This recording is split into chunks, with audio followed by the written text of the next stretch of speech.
మేము బృందావనం ఓల్డ్ టెంపుల్కి వెళ్ళామండి. ఇది ఇక్కడ సత్రం అండి. ఇక్కడ మీకు సత్రంలో స్టే చేయండి, తక్కువ రేట్లో అవుతుంది. ఇది బృందావనంలో టెంపుల్కి వెళ్ళడానికంటే గోవింద టెంపుల్. ఇది చాలా ఓల్డ్ టెంపుల్ అండి. ఇది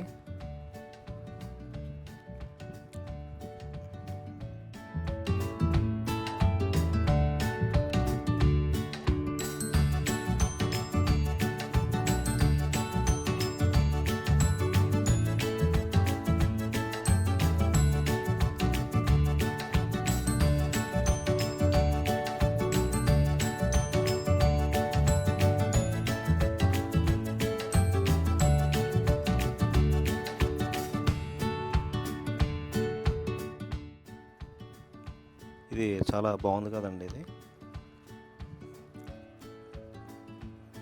అలాగే ఇక్కడ సెల్ ఫోన్ జాగ్రత్త అండి. ఇక్కడ కోతులు ఎక్కువ ఉంటాయండి. ఇలా సందులన్నీ కూడా బృందావనంలో అన్నీ కూడా ఇలాగ చిన్న చిన్నగా ఉంటాయండి సందులన్నీ కూడా. ఇది కృష్ణుడు గోపికలు సాయంత్రం పూట నాట్యం చేస్తారంటారు కదండి, వనం అండి ఇది.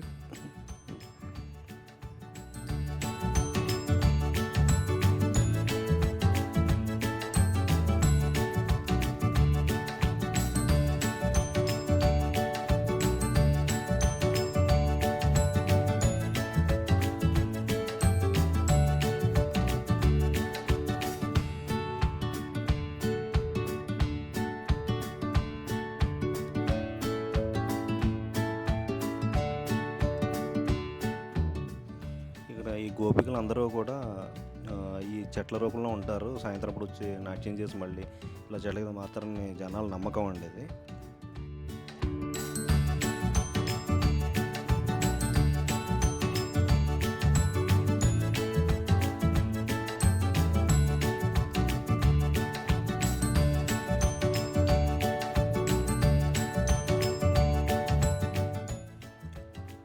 ఇదంతా కూడా మొత్తం సెక్యూరిటీగా ఇలా కట్టేశారండి. ఇలా మొత్తం మెస్ తోటి మొత్తం చేశారండి. ఇదంతా బార్కెట్లాగా ఉన్నాయండి ఇవన్నీ కూడా. పైన కూడా ఇలా వర్షం పడకుండా అంతా కూడా నీట్గా చేశారండి ఇది.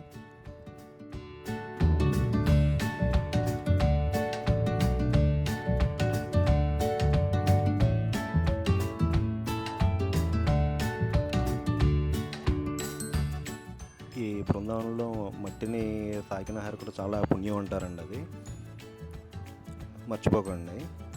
వెళ్తే ఒకసారి ధూళిని ఒకసారి టచ్ చేయండి అక్కడ ఈ బృందావనంలో, ఈ వనంలో.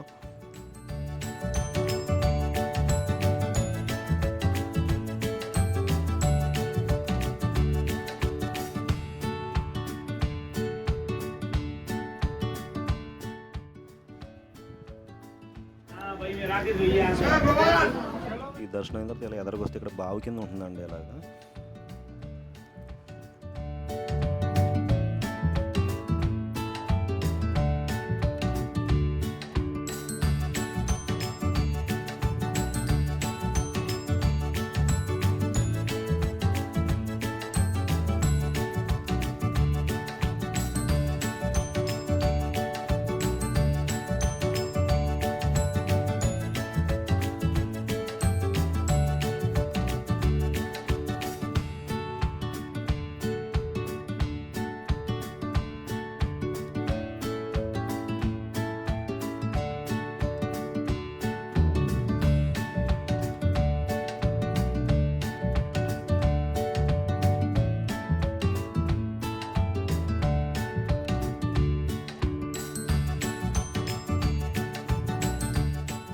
ఈ బృందావనంలో ఎక్కడ చూసినా కూడా రాధే రాధే అంటారండి అందరూ కూడా.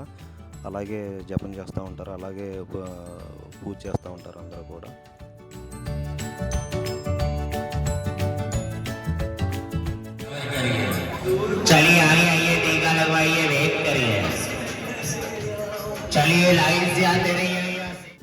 ఇది బృందావనం మెయిన్ టెంపుల్ ఎంట్రన్స్ అండి. ఇది ఇక్కడ షాపింగ్లు కూడా ఉంటాయండి. ఇక్కడ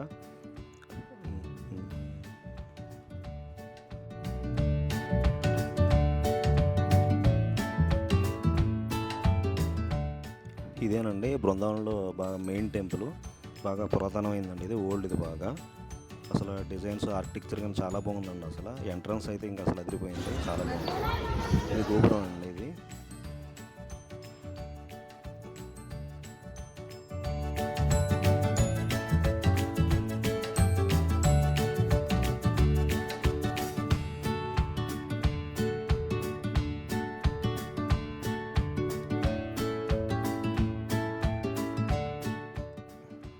ఇది మెయిన్ గుడిలోకి వెళ్ళిన తర్వాత మెయిన్ ఎంట్రన్స్ అండి ఇది. ఈ పక్కన ఇక్కడ అద్దాల మహల్ ఉంటుందండి ఇక్కడ.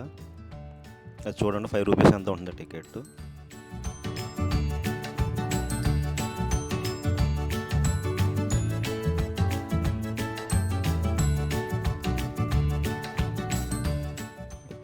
ఇదేనండి బృందావనంలో మెయిన్ టెంపుల్ అన్నాను కదండి.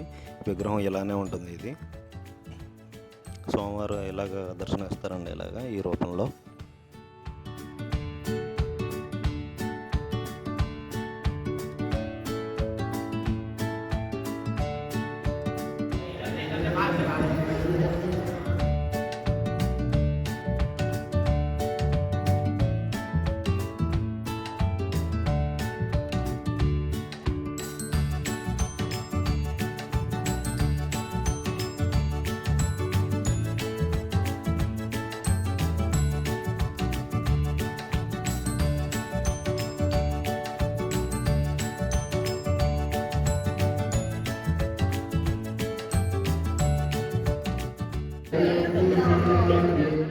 మీకు ఇందాక అద్దాల మహల్ అని చెప్పాను కదండి. ఇక్కడ ఏదో మహల్ అంటారండి, మహల్ పేరు గుర్తులేదు కానీ ఇది మొత్తం అంతా కూడా మిర్రర్లతోటే ఉంటుందండి. ఇది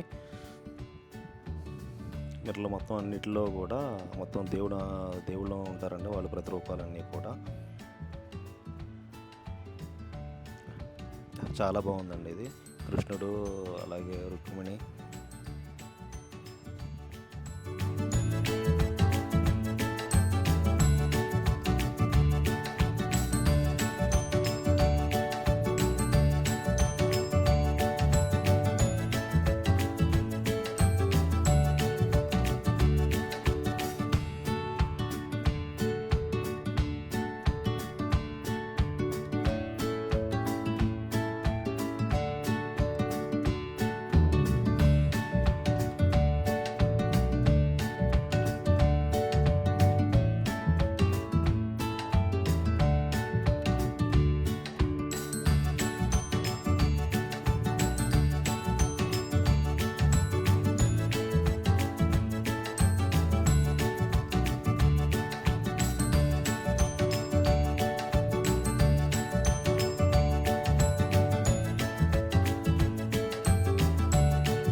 ఇది బ్యాక్ సైడ్ ఒక గోపురం అండి ఇది.